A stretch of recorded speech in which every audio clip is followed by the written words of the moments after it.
I think people are getting ready and waiting to see what the reaction is to some of the big US ones that we think are ready to go.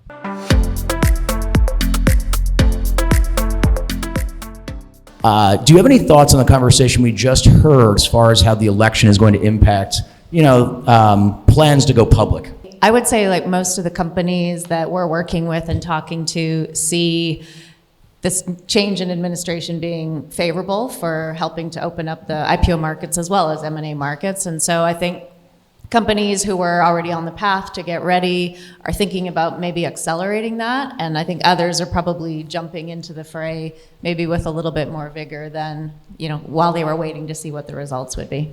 Yeah, I think the other thing is that it just eliminates some uncertainty, right? So regardless of the outcome of the election, the fact that it's now behind us, I think allows 2025 to be another opening of the window. Obviously, the way interest rates are trending also says that 25 is opening of the window. And so, I think it's really about making sure that you're ready when the window does open, almost regardless of the outcome of the election. When it comes to telling the company's story, let's ask the attorney first.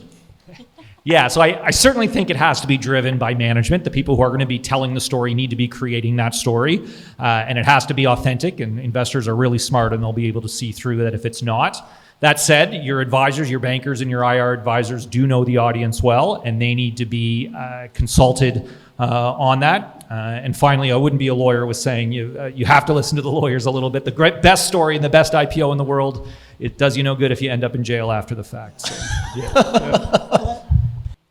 Sort of the momentum starting. I think we need a few to go out and to be successful from a price perspective to actually create some more momentum. And the ones that have been getting ready for several months, even maybe a year or so, are going to be the ones to hopefully go first. Yeah, I think that's right. So I think there is this kind of approach that I usually call like wait and see.